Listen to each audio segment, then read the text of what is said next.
Hello guys! This is BPRJ, Republic ng Intensity 8. Ang topic natin ngayon, don't waste your time. Importanteng topic na ito para sa mga taong hindi namamalayan yung oras nila, malaki na palang nasasayang sa buhay nila. Lumipas na yung buwan, taon, walang nangyayari at wala silang na-achieve. Dahil yung sa araw-araw na nasasayang yung oras nila. So, sa panahon natin ngayon, marami ng distraction, nandiyan yung television, Facebook, internet, na hindi natin namamalayan na nag-i-invest tayo ng napakaraming oras sa mga bagay na yun. And for me, your time is so short, kaya kailangan mo i-invest yung time mo sa mga mahalagang bagay.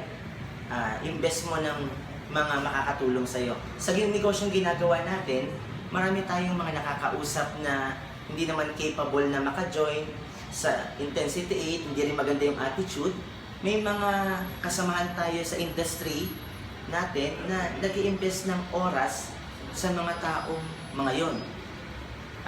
For me, is a waste for time. Maganda yung kausap mo pag super negative at hindi interested at hindi capable, no? Sa negosyo natin, huwag kang mag-invest ng 1 or 2 hours para sa kanila. Mas maganda, maghanap ka na lang ng tao o another prospect, kumausap ka ng ibang tao para maging productive yung time mo.